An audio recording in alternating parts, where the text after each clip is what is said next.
So we've talked about linear functions. We've talked about quadratic functions. The next one that we need to talk about is an exponential function. So exponential functions are nonlinear. They change by a certain factor. Remember, whenever we're dealing with exponents, we are repeatedly multiplying. So that's what's happening here. The function, the way you know it's exponential is because the variable is the exponent. The base is the factor by which it changes, okay? So look at y equals 5 to the x. Is this linear? No. The reason it's not linear is because it's exponential. And you actually see that right here, okay? What is the base? Well, the base is 5. Is the exponent or the base changing in the function? Well, it's the exponent changing because that's where the variable is. Remember, the exponent is changing because it has the variable. Variable means that it is varying. It is changing. What factor or by what factor does the output change? Well, it changes by 5 because we are constantly multiplying by 5.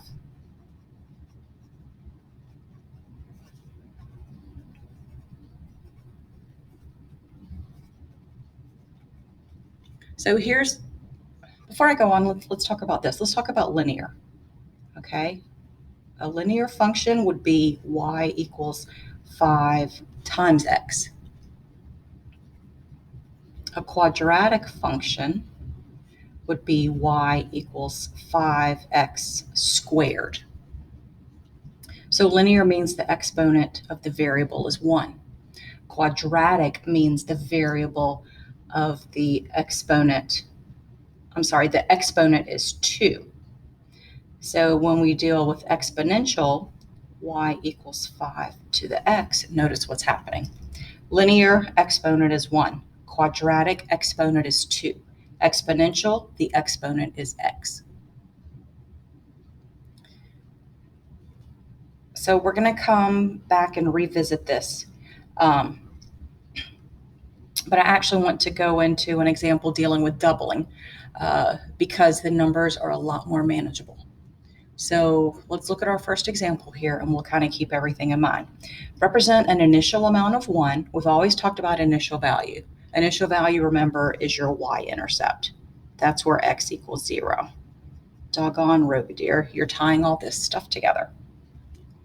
The output will be doubling. So let's construct the chart below. So we say the initial amount is 1. Okay, so when we double that, we'll get 2. When we double that, we'll get 4. So let's keep doubling. When we double here, we get 8, 16, 32. Okay, so as x increases, because notice here, x is 0, x is 1, x is 2. Let's go ahead and put these in. As x increases, y multiplies by 2. Okay? Oh, but when I look here, I need to see what happens as x decreases. So let's look what happens as x gets smaller. So here, as x decreases, y doesn't multiply by 2, but rather y divides by 2. We're totally inversing everything. So dividing by 2, what's 1 divided by 2? 1/2. What's 1/2 divided by 2? 1/4. And 1/4 divided by 2 is 1/8, 1/16, 1/32. So we say divides by 2, but remember, fractions teach us that we're really multiplying by 1/2. Okay, so if the fractions confuse you, I apologize, but that's just how it works, you know? All right, so now let's think about graphing this now. All right, So when x is 5, y is 32. When x is 5, y is 32. Oh, there's no room for that one. That's okay. When x is 4, y is 16. When x is 3, y is 8. When x is 2, y is 4. When x is 1, y is 2. When x is 0, y is 1. When x is negative 1, y is 1/2, 1/4, 1/8. So notice we're going to get very close to 0, but we can never equal 0. All right. Explain why our graph should be connected and have arrows at the end. Well, because even though our table only considers whole number or integers here, we have to consider, we can take 2 to the 1/2 and 2 to the 1/4 power and whatnot, okay? The reason the graph is connected is because our domain is all real numbers.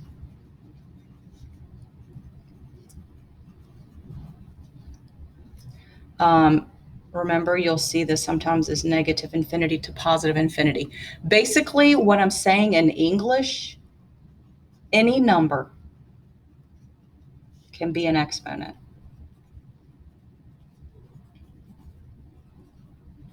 So that takes care of the domain dealing with the left and the right. The reason we have arrows is because we have to consider that it goes on forever. Our table and our graph limit us at 5, but we can, or negative 5, I beg your pardon, but we can consider negative 6, negative 7, negative 8, and so on. Over here, we can find 2 to the 6th, 2 to the 7th, 2 to the 8th. Let's explain why our equation for this situation is y equals 2 to the x. Y is the base 2. And then y is the variable in the exponent. So I'm going to explain why the different parts of the exponential function are what they are. The base is 2 because we continuously multiply by 2.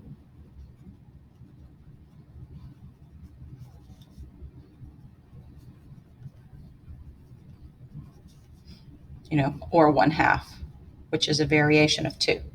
Y is the variable in the exponent. Exponent is the variable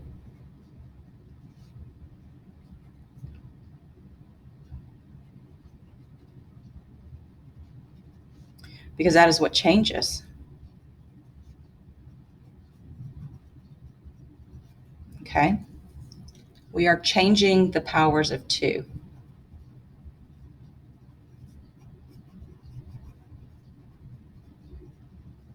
So that's what's going on there.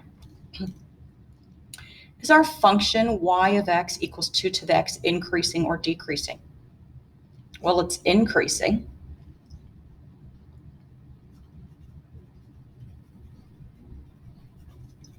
Does it have a variable rate of change or a constant rate of change? Explain how you know these. Oh my goodness, let me explain how I know this. The reason it's increasing is because as x increases, y increases.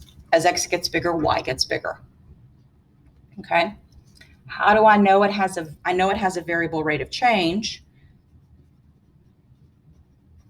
Variable rate of change. I can calculate it, but there's an easier way to describe it because the graph is not linear. Remember, linear functions have a constant rate of change.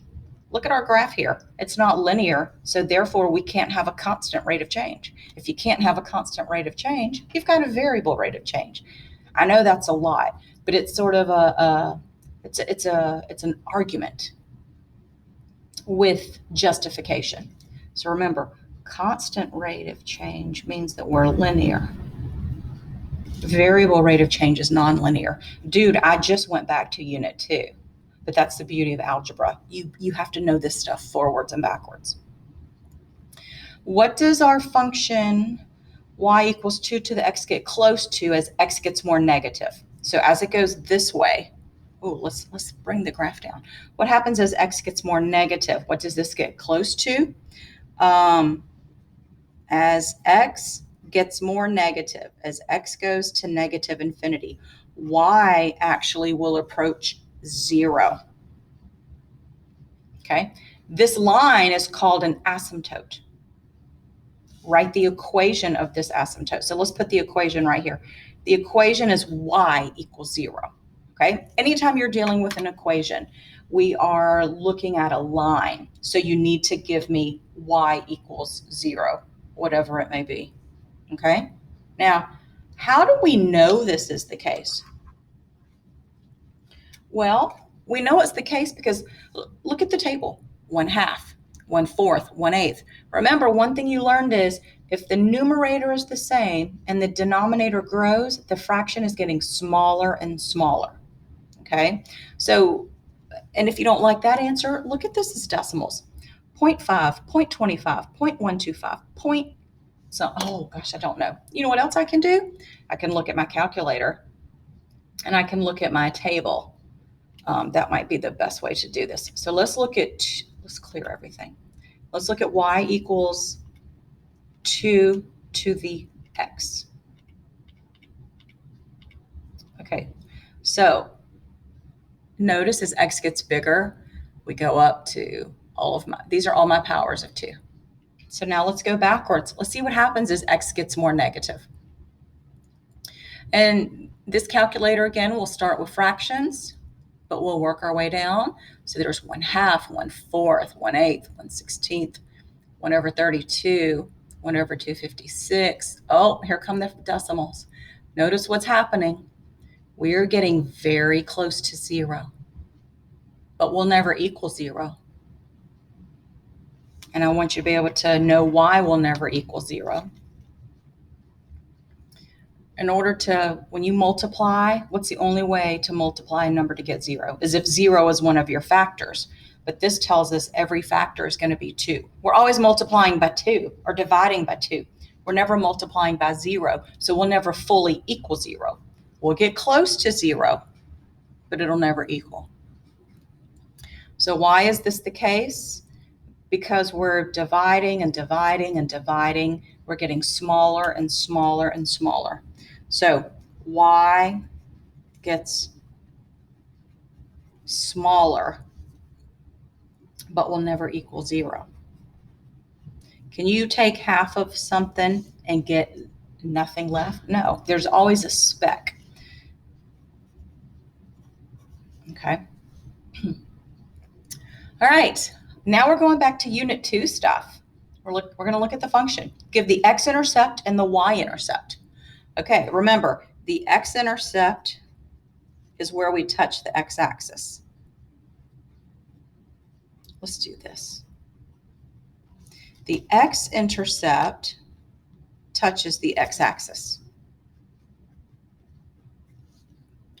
All right, where do we touch the x-axis? Let's go back and look. Do we ever touch the x-axis? No. We're going to get very close to it, but we're never going to touch it. So guess what? There is no x-intercept.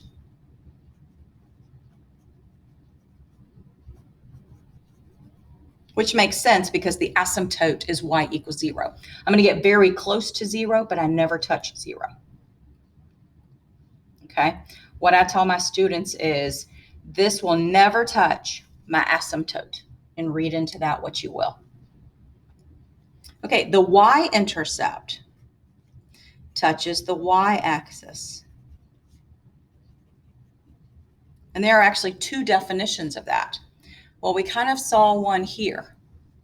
The y-intercept is where x equals 0. So here the y-intercept is 1. You can see it. I mean, it's right there in the graph. Okay, but guess what else? It's right there in the table, my bad. Now let's go over and look in the graph. When we look in the graph, you can see it right there. So I'm actually going to show you this one here. I'm going to show it to you there. So you can identify the y-intercept using the table. That's where x equals 0. You can identify the y-intercept on the graph. That's where you touch the y-axis, okay? So let's look back down here. The y-intercept touches the y-axis at 1.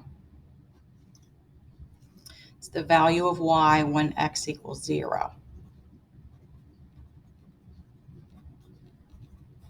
Okay, now we need to find the value of y to the 7th. Well, we have two options. Y of 7 is 2 to the 7th, which is 2, 4, 8, 16, 32, 60, 128.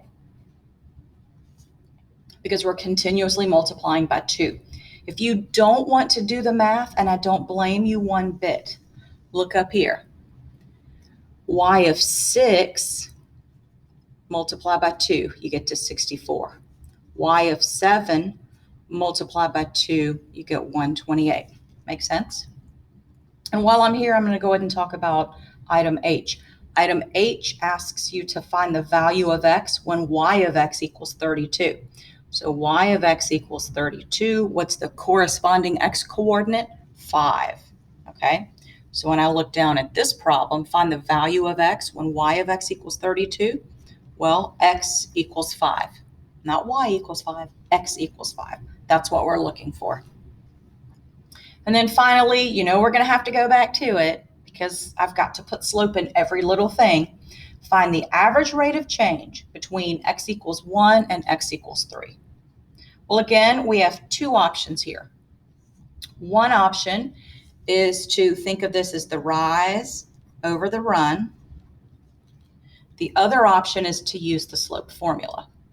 So when x is 1, y is 2. When x is 3, y is 8. And regardless of the method I use, I should get the same answer. So while I'm down here, let's go ahead and do this one. So here, the rate of change will be the difference in the y coordinates divided by the corresponding difference in the x coordinates. So we get 6 divided by 2, which is, oh my goodness, 3. Okay, so now let's look at the graph and let's look at the rise over the run. So we're going to go from 1, 2, right here, to the point 3, 8. Okay, so this is not, so my rise is actually 6 because we're labeling by 2s here. We're counting by 2s, 2, 4, 6. So my rise is 6, but my run, we're counting by 1s. 1, 2 is 2. So my rise divided by my run is 6 divided by 2, which is 3. Oh, good. So let's go ahead and take this back down here. We see my rise is 6. My run was 2. 6 divided by 2 is 3. I did get the same answer. So whether you found the rate of change by graphing it or you found the rate of change by using the slope formula, the rate of change is 3. Okay, so to summarize what we've done today, we're dealing with exponential functions. That's where the exponent has the variable. We're still going to analyze all of the different parts of the graph. It's whether it's increasing, decreasing. We're going to look at intercepts. We're going to look at rate of change. But we're also going to expand this a little bit where we look at different bases. So today we're going to double. Tomorrow we may triple, where we multiply by 3. But then we also are going to use this to sort of segue into things that you use in everyday life, interest, fees that you pay, whatever it may be. All right, so that's exponential functions. We'll see what happens from there.